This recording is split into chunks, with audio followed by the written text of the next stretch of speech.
लाखों योनियों में भ्रमण करना पड़ेगा, किंतु हे साधक, ईश्वर ने जो तुम्हें मन और बुद्धि प्रदान किया है उसके द्वारा विचार करके देखो कि क्या तुम उन लाख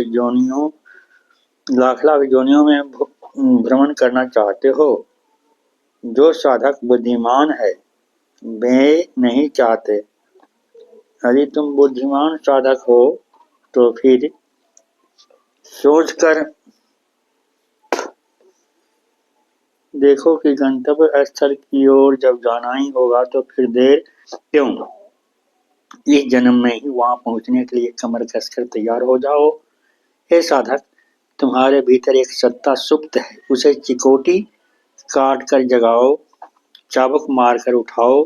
उस वीर सत्ता को अश्व के रूप में परिणित करके उसकी पीठ पर सवार होकर वीरों जैसे दर्प के साथ बढ़ो, किंतु भूल से भी लगाम अपने हाथ में न लेकर मालिक के हाथ में दे दो। जिस प्रकार अर्जुन ने किया था वही कार्य करो। संसार में ही रहो, किंतु उसकी पंकिलता एवं मलिनता से बचकर रहो। काम, क्रोध, लोभ, मोह, मद और मात्सर्य रूपी गड्ढे में देह रूपी रथ के 6 चक्रों को गिरने मत दो। हर तरह से दुर्बलता का त्याग करो, क्योंकि दुर्बलता ही पाप है, दुर्बलता ही मृत्यु है। अपनी मृत्यु को स्वयं मत बुलाओ। हे वीर साधक, तुम स्वयं को दुर्बल समझते हो, दुर्बल हो गए हो, किंतु तुम अमृतस्य पुत्रा, तुम अमृत पुत्र हो। तुम जन्म, मृत्यु, जरा एवं व्याधि से परे हो। तुम अपने स्वरूप को भूल बैठे हो। लंबे होकर या टांगे फैलाकर सोते हुए तुमने अनेकों रातें बिता दी है। एक बार सोचकर देखो कि उसी तरह लंबे लेटे लेटे तुम्हें चला जाना होगा। इस बार मेरुदंड को सीधा करके बैठो।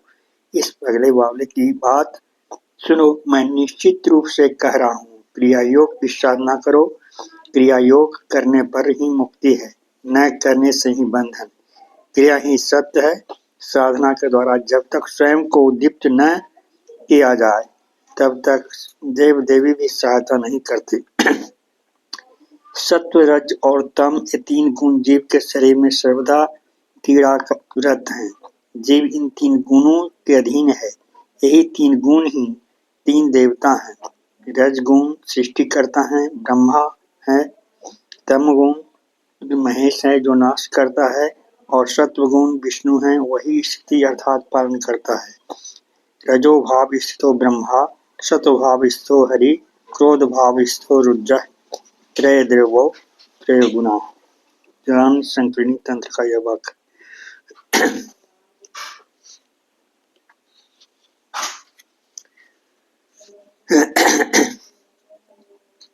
ये तीनों गुण जिस प्रकार जीव के शरीर में खेल रहे हैं उसी प्रकार विश्व प्रकृति में भी खेल रहे हैं। जीव के शरीर में नाभि के नीचे तम गुण, नाभि से कंठ तक रजगुण एवं कंठ से आज्ञा चक्र तक सत्वगुण है, एवं उसके ऊपर गुणातीत अर्थात निर्गुण की स्थिति है।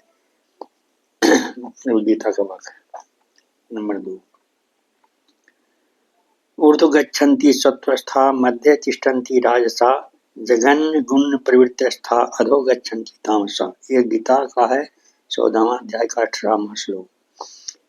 जिस समय जिस गुण के वश में रहता है उस समय उसका मन उस स्थान पर रहकर उसके प्रति ही मोहित रहता है। इसी प्रकार सत्व से तम की ओर और तम से सत्व की ओर एक ऊर्ध्व एवं निम्न गति निरंतर कार्यरत है। गुणातीत स्थिति में मन कभी जाता नहीं। साधना के द्वारा उस गुणातीत स्थिति को प्राप्त कर लेने से ही त्रिगुणातीत अवस्था ही ब्रह्म है। वहाँ ब्रह्मा, विष्णु, महेश, दुर्गा, काली, जगदात्री कोई नहीं है। हिंदू संस्कृति में इन 3 गुणों को ही 3 देवता के रूप में मान्यता प्राप्त है। अन्य धर्मावलंबी इन 3 गुणों को नहीं मानते, किंतु सभी 3 गुण को स्वीकार करते हैं, क्योंकि वे 3 गुण सर्वदा ही सभी के शरीर के भीतर माने कार्यरत हैं।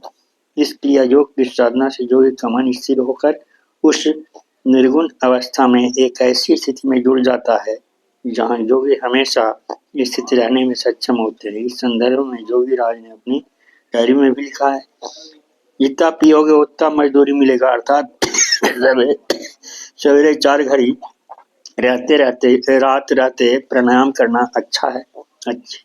अर्थात जितना प्राणायाम प्राण कर्म या प्राणायाम करोगे उतनी मजदूरी मिलेगी, अर्थात जितनी ही स्थिरता आएगी उतनी ही आत्मदर्शन होगा।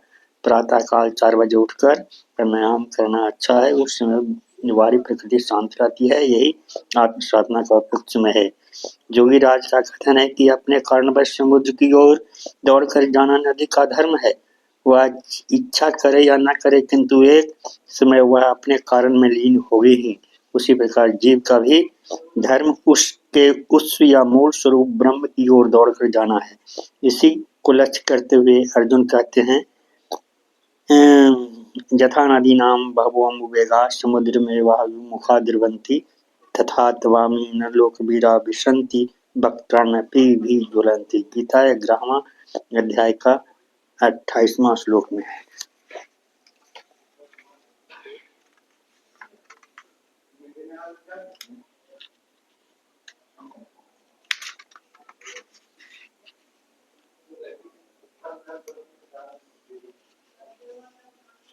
बट्टी जिस प्रकार नदियां सागराभिमुखी होकर सागर में ही प्रवेश करती है, उसी प्रकार नरलोक के वीर हरि ओर से प्रदीप्त प्रज्वलित तुम्हारे मुख में प्रवेश कर रहे हैं। जीव अनंत काल से पता नहीं कब और किस अज्ञात कारणवश ब्रह्म से विच्युत होकर अर्थात अपने स्वरूप को बोलकर लाखों करोड़ों जोनियों में भ्रमण करने लगा। काल क्रमानुसार विकास एवं विवर्तन की भूमिका में वह वनस्पति, पेड़ पौधे, लता, गुल्म, कीट पतंग से मानव में रूपांतरित हुआ। इस प्रकार उन्नत स्तरों को पार करता हुआ अपने मूल स्वरूप ब्रह्म की ओर गतिशील हुआ है। वह इच्छा करे या न करे, काल के प्रभाव द्वारा विकास और विवर्त के माध्यम से एक समय उसे अपने उस या मूल स्थान तक की यात्रा करनी ही पड़ेगी। यही जीव का धर्म है। इसके लिए उसे 84 लाख योनियों का भ्रमण करना पड़ेगा। 84 अंगुल माप की अपनी मानव देह की उन्नति के लिए उस 84 लाख योनि का भ्रमण करना होगा।